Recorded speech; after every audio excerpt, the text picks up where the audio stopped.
Join us, but welcome to our very first JourneyWoman Salon community call of the year.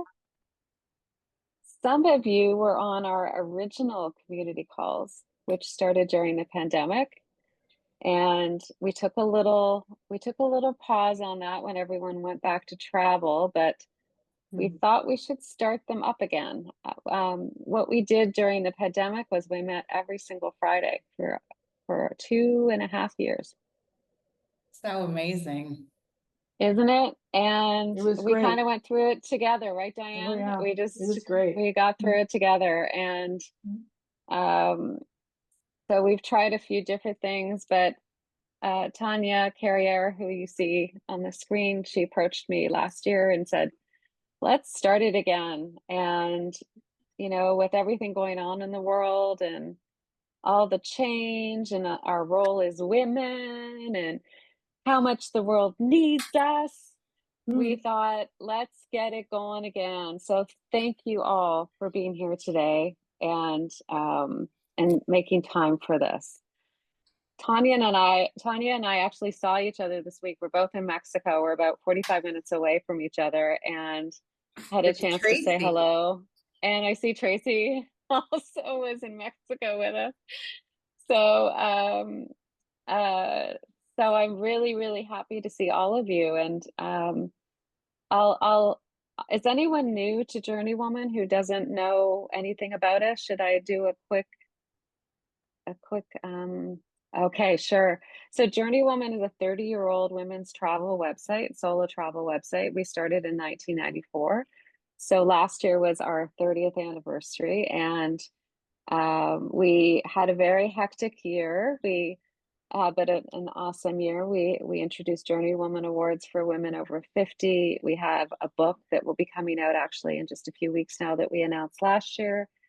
We had celebrations around the world, including in Toronto, where I'm from and where JourneyWoman was started. And we had a virtual celebration in October, and all kinds of other things that happened last year. It was great. So that was an opportunity to honor Evelyn Hannon, who started JourneyWoman really with a print newsletter. She started in with a print newsletter, and I often meet JourneyWomen who still have their print newsletters. Carolyn, maybe Karen too. And oh, and I should mention the other thing. We had a booth at the Toronto Women's Show. So Karen was one of our volunteers, and we talked to women for 3 days about solo travel. Anyways, so JourneyWoman became a website in 1997. It was the first women's travel website in the world. And I took it over in 2019. And when Evelyn sadly passed away, and I was invited to do that by her and her daughter, Erica M. And so here we are 5 years later, more or less. And goodness, so much going on. So if you're on this call, you already get all of our communications and newsletters, and we've got some new things we're starting this year. So yeah, I'm just thrilled that you're all here. So thank you. I want to introduce Tanya and let her get into this.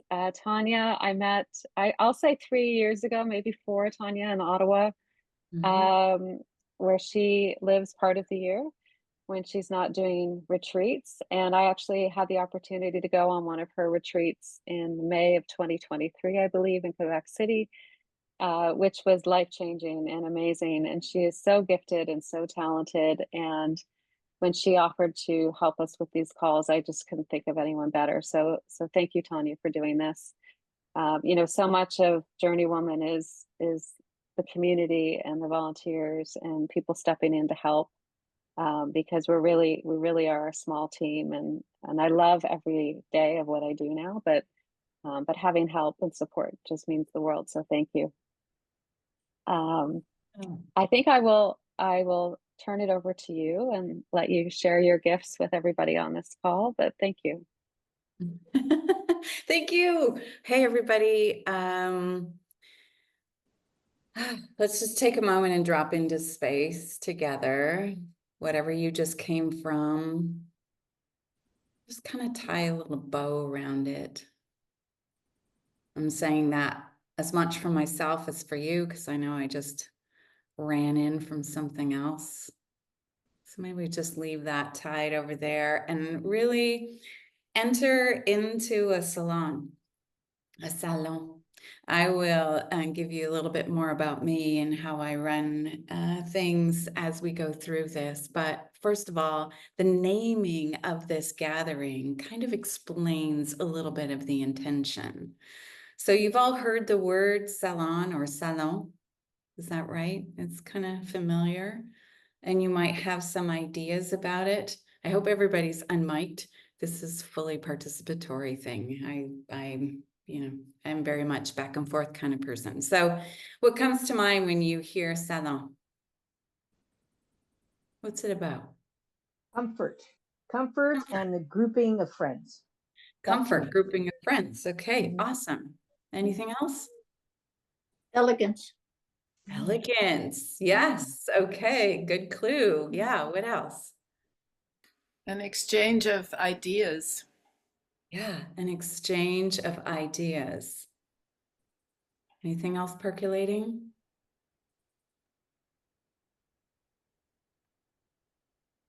I know it may sound weird, but the first thing that come to my mind was like a room with cushions. Not Yes, a room with cushions. yes.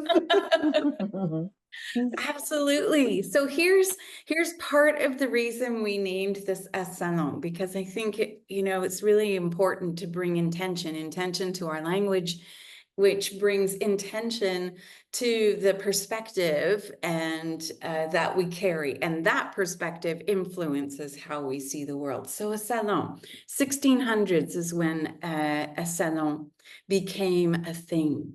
And here's the particularly wonderful thing. You're right. It is about sharing ideas, sharing creativity. It is about leaning into that curious space of wondering, what if this, what if that? But there are some very notable attributes to a salon.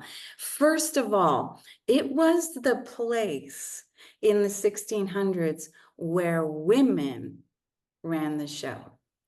And I think that's so very interesting. So in that society, there was hierarchy, there was etiquette, there were rules, and women were accessories to the conversations, accessories to people, to the patriarchy and to hierarchy.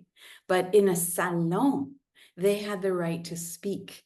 They had the right to engage. They did not have to have good manners. They could have good opinions. So I thought that was really interesting as an origin point for salon.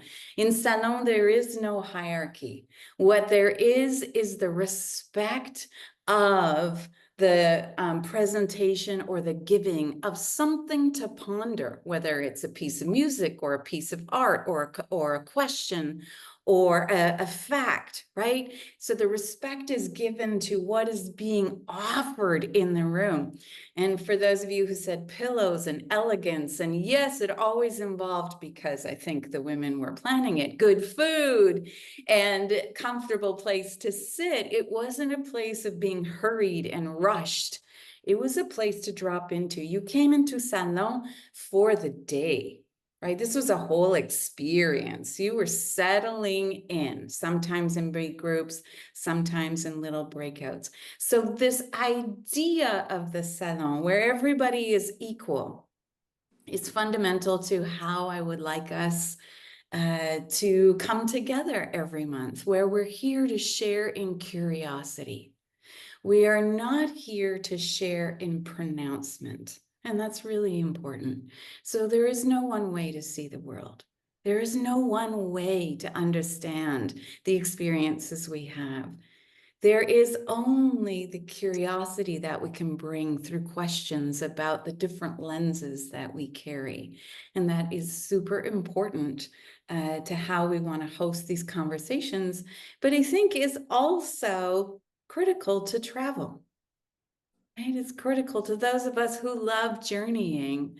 It's about going out with that question lens and saying, what am I going to see? What am I going to learn? Who will I be when I am in the middle of Morocco and I am discovering something new?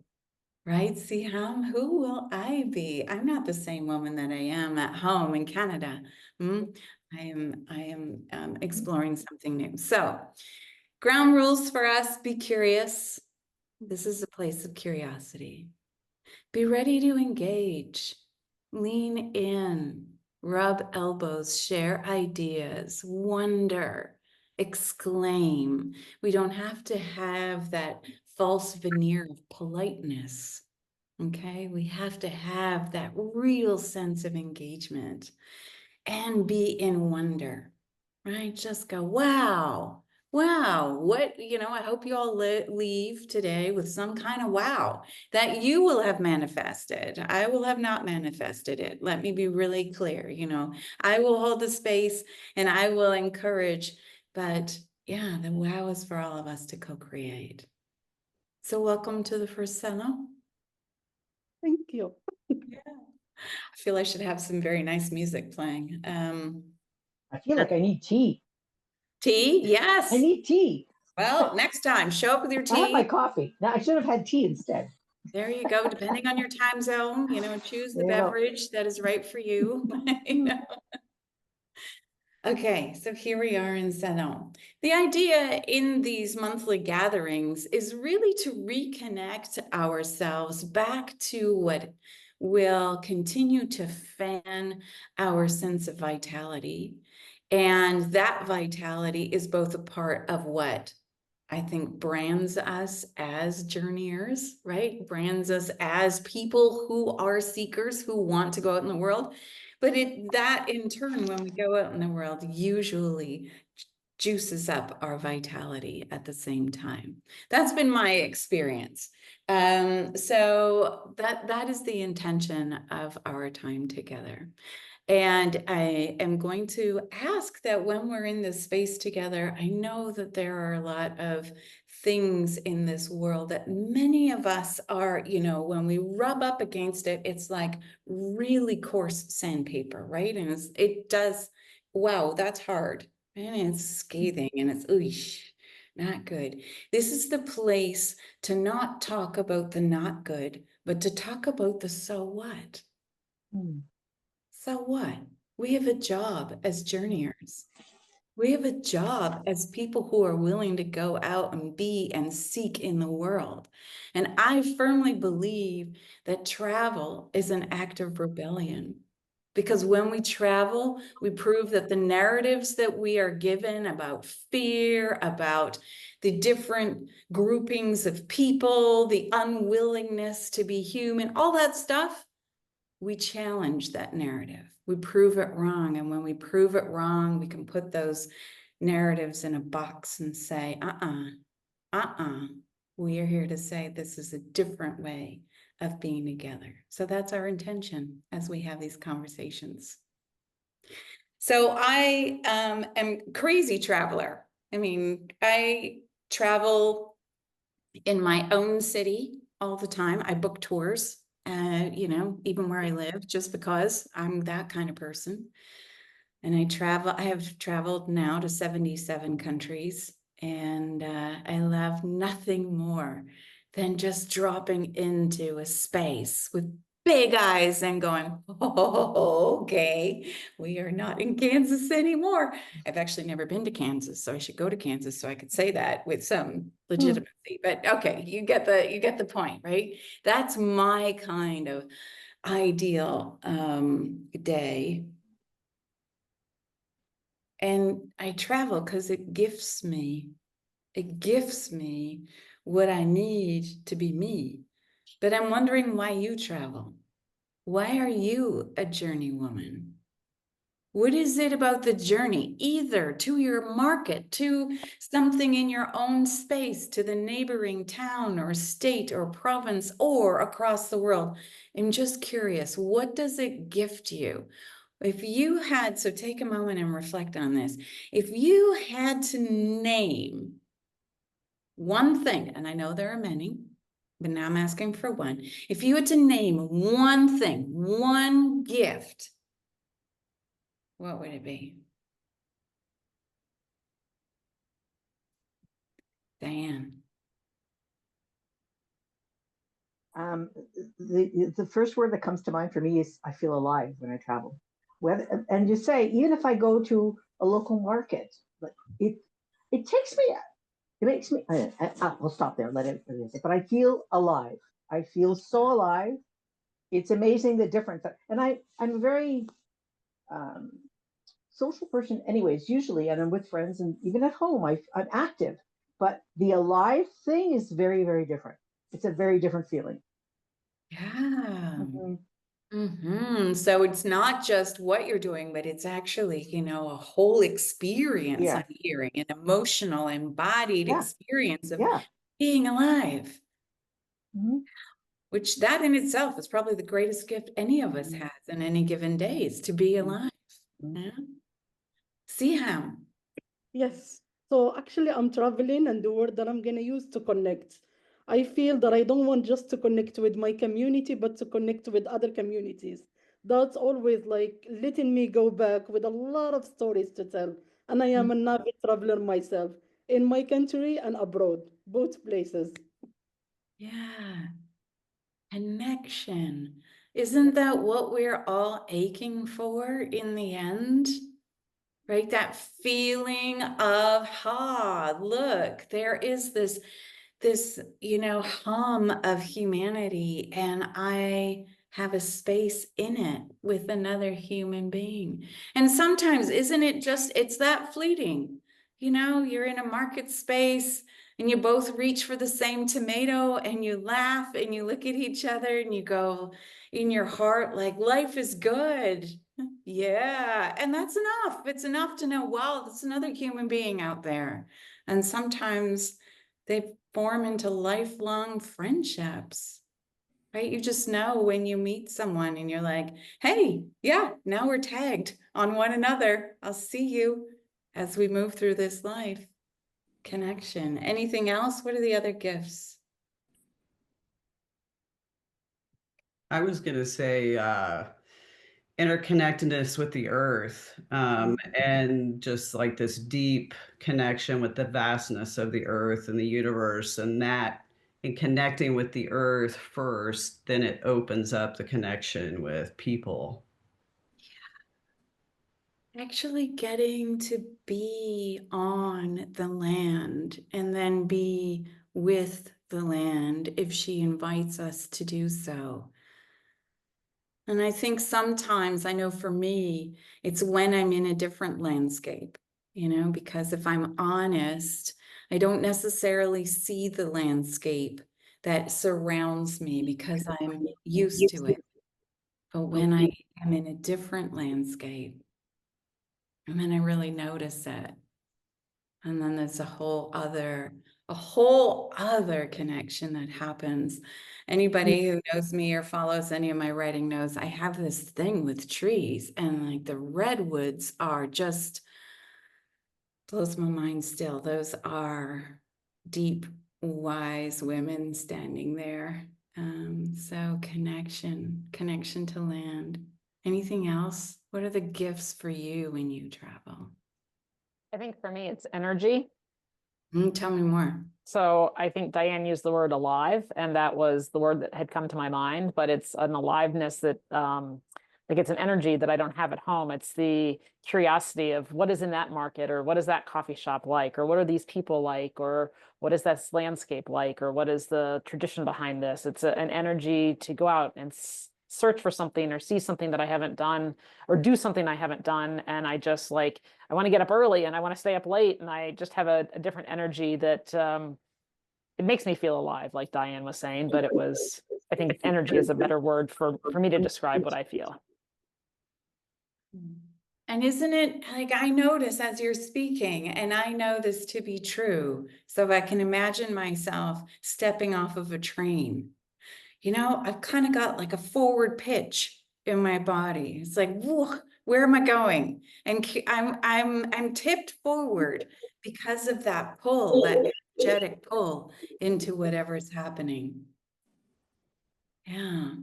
And if I'm honest, sometimes as I'm living my life, if I really take a look at things, I kind of sometimes lean backwards. I'm a little reticent to enter into the day. Thanks, Heidi. So I really echo what everyone has said. I sense, you know, I have a greater sense of vitality when I travel. It seems that all of your senses are engaged and, you know, more acutely. They're all heightened. Your sense of smell and touch and taste, everything seems more vibrant. And I remember noticing, you know, you can sit at a desk for years and years and years and be totally unaware of your environment. But when you're traveling, it's like every second counts. It's like every second is present with aliveness. And it's like, yeah, it's so much of what you've already said. And you get to experience the natural beauty of all your surroundings. And the other thing is, while we have things to do when we travel, like you have to be responsible, but you've left certain responsibilities behind and you can just experience. It's that sense of presence and being able to experience everything in the moment. And every moment is so much more vibrant than the years that you sit at your desk. Absolutely. Absolutely. That heightened state. You know, it's like we have little antenna. We do actually have little antenna, you know, but when we're traveling, we're really plugged in. We're really listening. You know, we notice the wind, we hear the sounds, we smell the smells, we're conscious of the different languages. We read people's faces. We feel cobblestone instead of pavement under our feet. So we even down to how we balance ourselves. And we try in this heightened state to find a way to be in the middle of it. I guess the only other thing that hasn't been mentioned is maybe that desire to explore. It's like, I want to see it all. It's sort of like you want to get up early. You want to go around every corner. You want to explore and see everything that it's sort of that sense of, yeah, exploration and adventure. Mm-hmm. Mm-hmm. Exploration. Okay.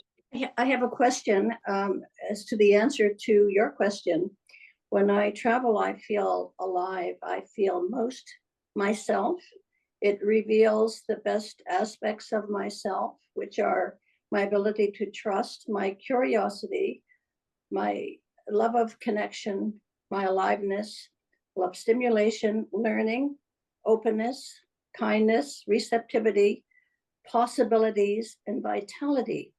Now, my question is this: because we cannot be traveling all the time, or most of us can't, how do we actualize those qualities when we're not traveling? So, Karen, you're just jumping ahead right in our agenda, which is perfect. Thank you so much. It's exactly right. So if I haven't come to you around your gift, whatever it is, please just take note of it or drop it down in the chat and say, you know, here's what travel gifts me.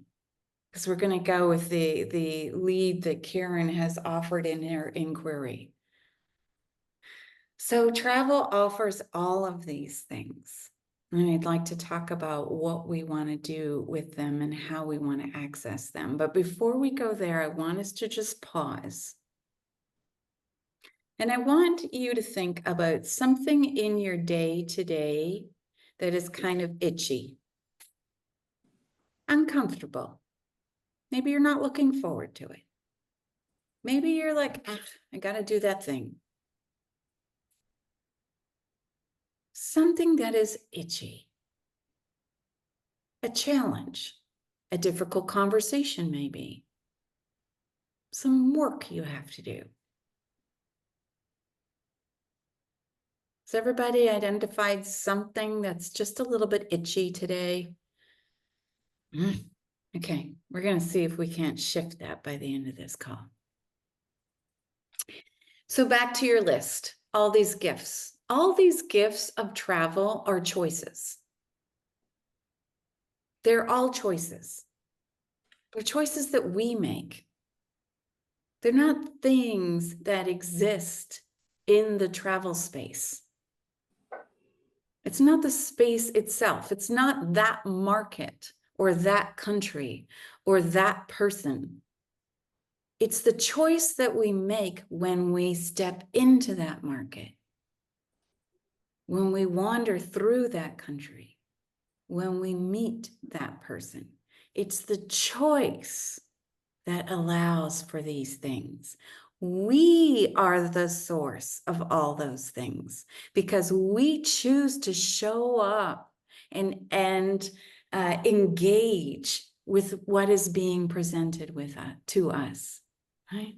So Karen, when you said, you know, my best self, yeah, you choose to show up as your best self in that morning and that moment. You choose to favor trust over fear. It's a choice. You make that choice. We choose to be alive. We choose to engage with someone in connection. We choose to see and feel the earth. We choose to be in our vitality, to lean forward, to find the energy, to be curious and in wonder.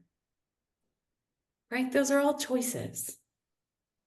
And sure, there are reasons that it might feel that the invitation to make that choice is more prominent why we travel.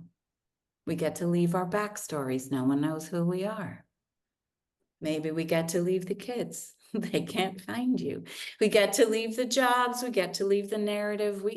That's one of the things that travel gives us, is this opportunity to step in with no backstory. You don't know who I am. I don't know who I am, but that's a choice. So all those things that we desire are choices. So Karen, who asked such a beautiful question in our salon, how do we make these choices come alive in our day-to-day? Seems to take more effort. Effort. Yeah. Intention. Intention. Intention. Yes. Intention, effort, which is true about travel. Very few of us just show up somewhere, with a little blob without having thought about what we might do or what we aspire to experience. Intention and effort. Anything else? Yeah. Boundaries. Who is speaking? Yes. Okay. Yes. I couldn't see the guy. I'm like, yes, wherever that came from. Tracy, boundaries. Tell me more.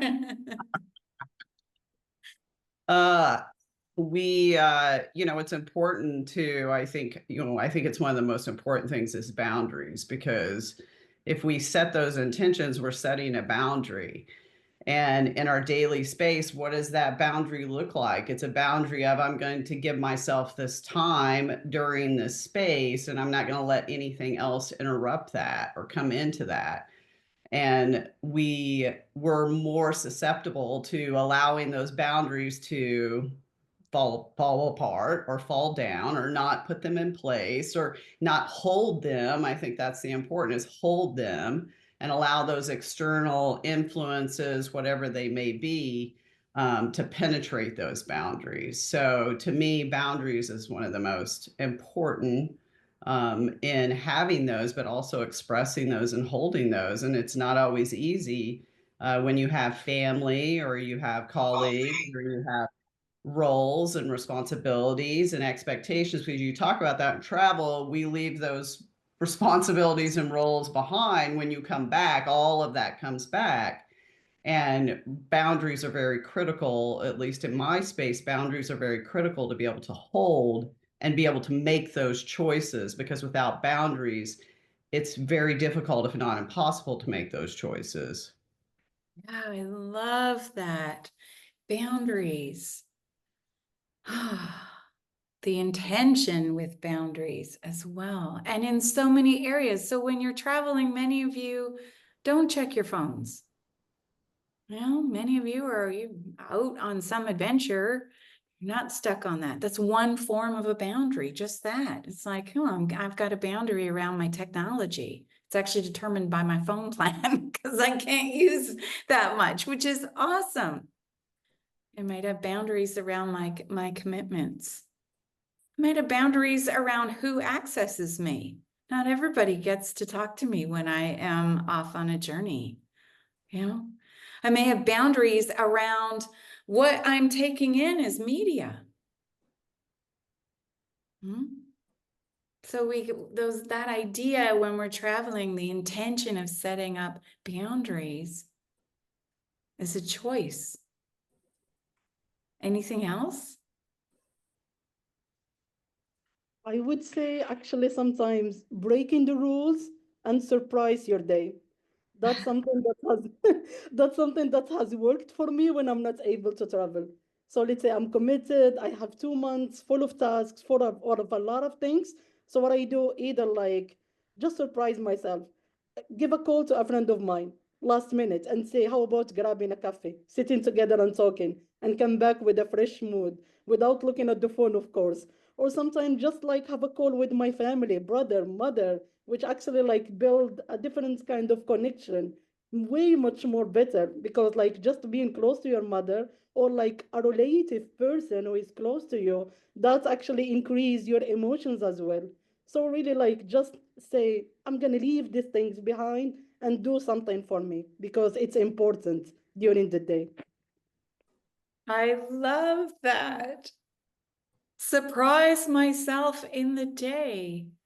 You know, sometimes if we're honest, we're kind of lazy in our lives. We say that it's because our agendas are really full, but we are, of course, the masters of our agendas.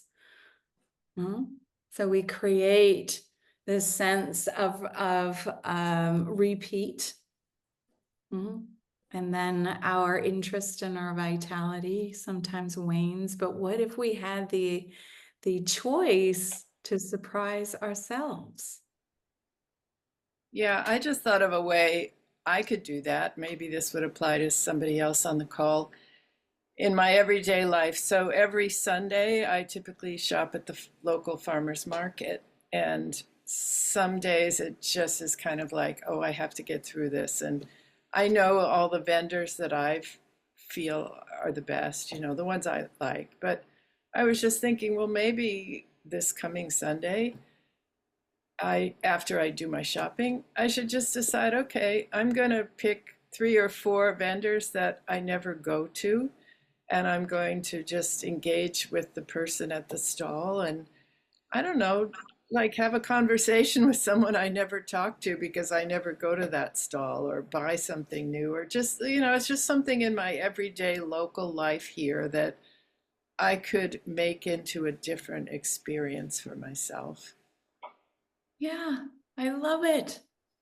And when you're having that conversation, ask an unusual question, so that they're like, wow, okay, let's talk about that. Because I notice when I travel, I ask all kinds of questions. I give myself permission to ask all kinds of things that I don't ask when I'm here at home. I give myself permission to make a lot of mistakes when I travel. Sometimes when I'm here at home, I need to get it right. When I'm doing my shopping, it's like tick, tick, tick, exactly the perfect list. Right? But when I'm traveling, I'm like, gosh, I don't even know what to do with this ingredient, but I'm going to buy it anyways. I'm just going to, I'm going to give it a go. I have some in my fridge right now. They're little round things that kind of look like green tomatoes, and they are sort of hard, and I have no idea. I have no idea. I don't know if I'm supposed to cook them or eat them raw, but I mean, it's an adventure. We'll see. And maybe it'll be horrible. Like maybe through my own fault, not through the fault of the thing I bought, I will totally butcher whatever that is. But I am willing, I give myself permission to make a few mistakes. So that's one of the actions that I can take to bring Travel Tanya alive today. So that thing, that itchiness, the thing that's going to be itchy today, you all thought about one thing. Can you just take a moment now and just reflect on the conversation that we've had? Reflect on how travel makes you feel. Maybe it's alive, or a sense of connection with others or with our planet, the earth, and her wisdom. Maybe it's the energy of leaning forward and searching, or that heightened state of willingness to be in the world. Maybe it's the space of exploration and adventure, or the choice to be your best self. And if you were to step into intentions and boundaries and breaking the rules and giving yourself permission to make mistakes, if you were to step into intentions, setting boundaries, breaking the rules, and giving yourself permission to make a mistake today, how would that change the thing that is going to be itchy later? Take a moment and ask yourself the question. What one thing on that list that Tanya just gave me could I lean into in order to change the itchy later?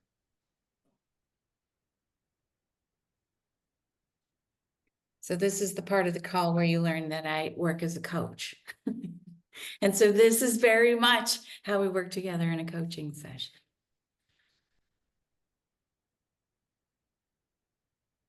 You don't have to share it out loud, but I would really hope that if you could choose something off the list, your day might actually shift, and you might gift yourself a part of the joy that you feel when you travel. And I'm going to take a minute and actually think of this myself.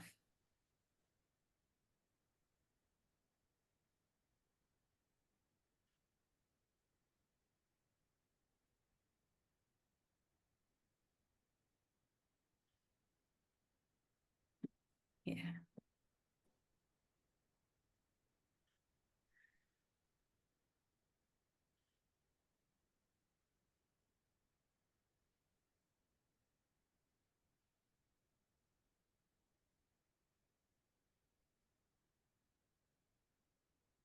Does anybody feel that a shift is possible?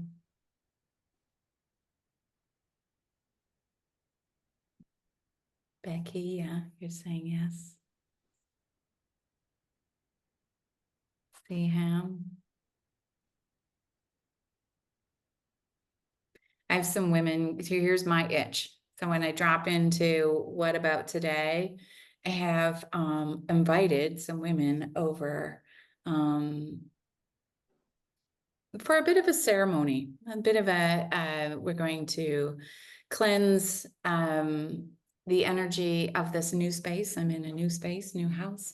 And I realized that the itch was, I was really getting a bit anxious about, I don't have enough time to cook everything and prep everything and, you know, get the candles and the meat, blah, blah, blah, blah. And that was actually causing me a lot of angst and impeding my looking forward to these people coming.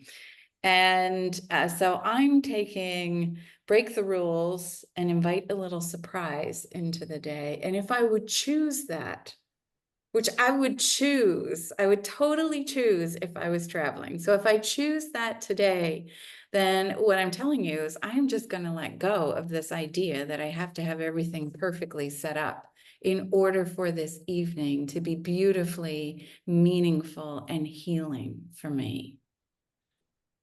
And I can do that. I can do that here.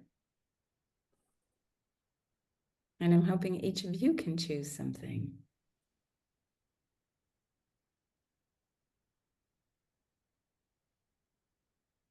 Now you're looking at me with a lot of quietness at the moment. So tell me what's going on. Are you still with me on this journey? Did you get off the camel? Are you walking back? What's happening? Talk to me. Still in the salon, Tanya. Salon, yeah. Yes, salon, not saloon, just so you know. Because the saloon, we do a lot of drinking and we wear cowboy boots. And in the salon, we do drinking, but of a different kind. And we get to sit on the big cushy pillows that you're bringing. So awesome. What do you think? What questions are coming up for you about our salon, about what else we should talk about the idea of choosing our travel personas, or anything else that is bubbling up in your world right now? I think the overall theme is shifting perspectives, right? And so my itchy thing is a conversation with somebody that I don't really want to have. And trying to shift the perspective, entering that into a positive mindset as opposed to a reluctant, closed off mindset. And so I think that's, it was, I think Carol who mentioned about like talking to a different vendor. It's again, it's shifting your perspective, right? Of like, who do I talk to or what do I do in this situation versus another situation?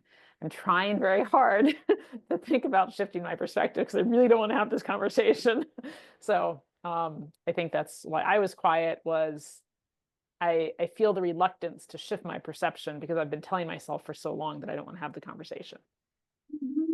Yeah, because that's safe. That feels safe. Mhm. And you know what it's like to resist and be comfortable there. Mhm. But what do you do when you travel and you're unsure about the activity? I'm only here once, so let me give it a try. Like, All right, there's your answer right Yeah. there. You have Yeah. not had this conversation ever before. Mhm. You've not spoken with this person ever before because this person is brand new today, right? We give ourselves the grace of knowing that every day that we wake up, we may be different. And so we give each other that same grace. So if you go in with that, well, you only live once. Mhm. Let's see. Let's see. Let's rumble, right? I always say to my, wow, I hate roller coasters. Oh my God. Even though intellectually I know, like, you are not going to die. You're in Disney World. Their insurance requirements mean that they have to meet a safety standards. But oh my God, there's nothing telling me that I won't die. I'm on that system. And that's all I say. Like, you only live once and you'll get off it soon. So just go for it. Maybe you need a little roller coaster energy in it and see, just see.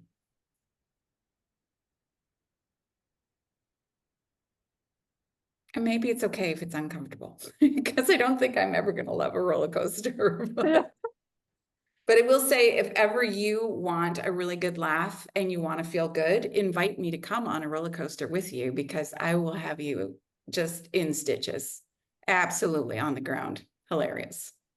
Not intentional, but who else? Who else has got a little bit of an itch that they might be able to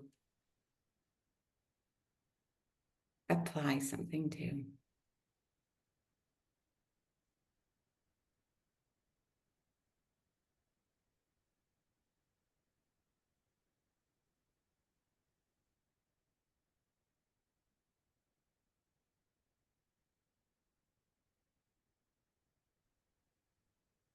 Or which one of the things on our list is something that you are just going to choose to hold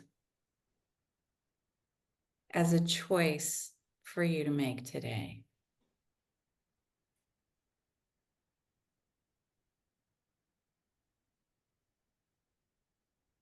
What aspect of travel do you want to make come alive today?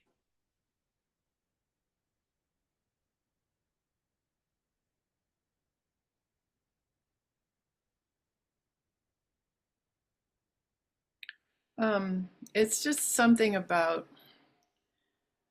that when you travel, you just never know how your day's going to go. And you are just open to whatever is going to happen. So I'm thinking about my itch today is like, I'm approaching it already with this negative, this is going to be awful. I don't want to do this. It's going to take too long. Blah, blah, blah.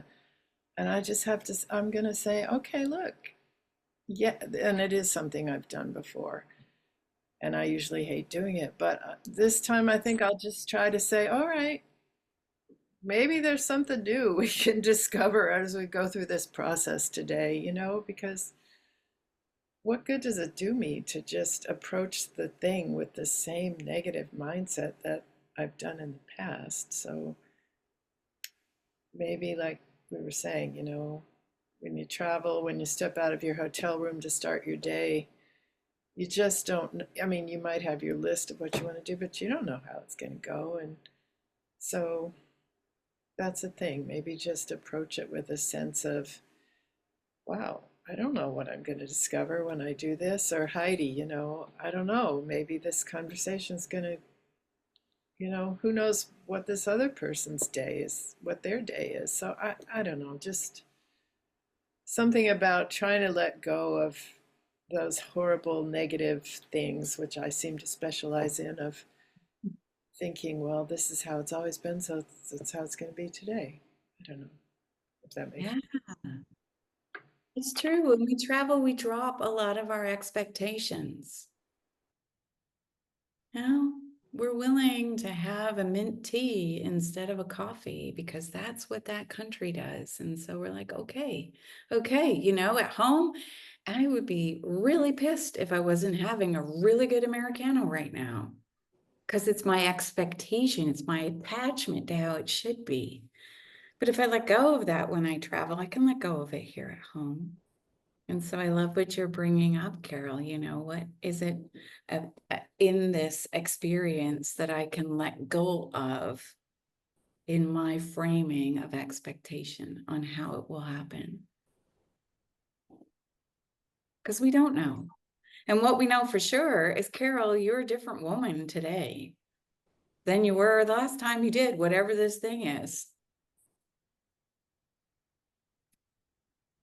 I'd like to give myself permission to be different every time I enter in. So you haven't done it before, not this woman.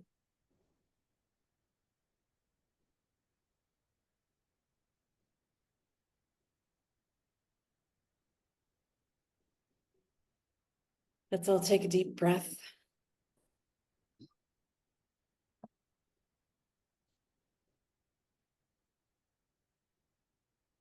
Of course, exhale. I'm hoping you're doing that. It's not a yoga class where I'm going to coach you through all of it. So you were still stuck on the end. I'm like, oh no, they're going to pass out. That is not good. Can we try a little experiment? Maybe it's a thing, maybe it's a not thing, but we're in the place of surprising ourselves and one another. I want you to think of whatever that one thing was on the list, the gift of travel that means something to you. And it might be the thing that you might pick up and make a little bit shiny today. Make it the thing that you put into action, the choice that you take. So everybody's got one thing, that treasure. I really want you to think about it, and I want you to think about how you feel when that is activated in you when you're traveling. And go ahead, remember back. I remember feeling that. I remember feeling the surprise. I remember feeling the connection to the land. I remember feeling that vitality. I remember feeling without expectation, whichever your one thing is, go into that feeling space of it. Imagine yourself in the place where you felt it.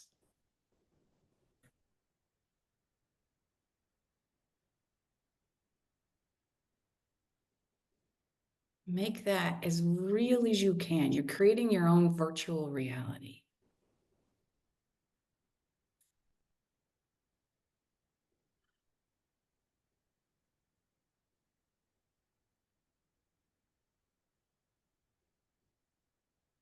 And when it feels really like a vibrant, real thing for you, I want you to open your eyes if your eyes are closed.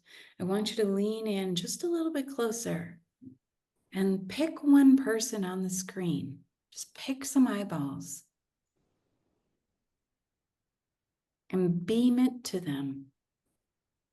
Just transfer it. You don't have to explain it. Just transfer the quality of that energy to them. And just for this moment, believe that it's possible. That I can send my greatest enjoyment and wish to you.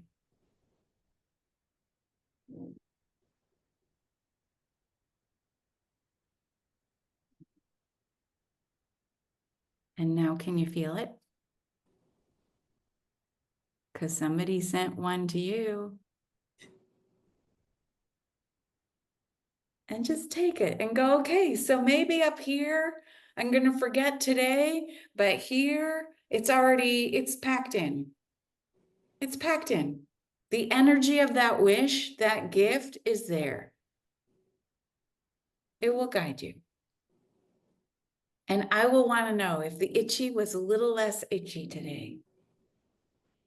And if the travel spirit was just a little bit bigger.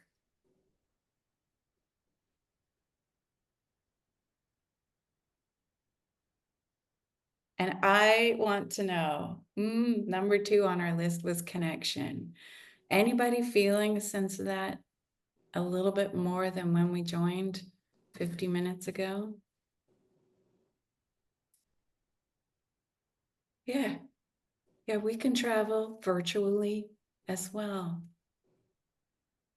The choices that we make in our head and in our heart lands us here. The vivid imagery that we call about.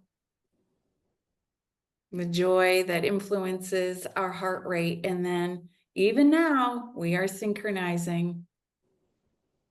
We are synchronizing together. Amazing, isn't it?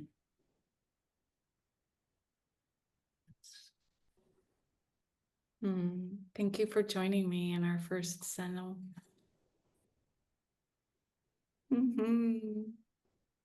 Yeah. Thanks for filling my day. Wow. I feel good now. I'm ready for tonight. Yes. And I don't have to go cook. Tanya, that was amazing. I feel so much better. Me too. Thank you. I'm a very selfish person, so thank you all. I appreciate it. You can serve your friends the strange tomato looking things and figure out what it is. Yes. Oh my gosh, that is somehow I never made that connection. I'm going to go take them out of the fridge and make them the centerpiece. And in fact, the first question will be, who the heck knows what we should do with this?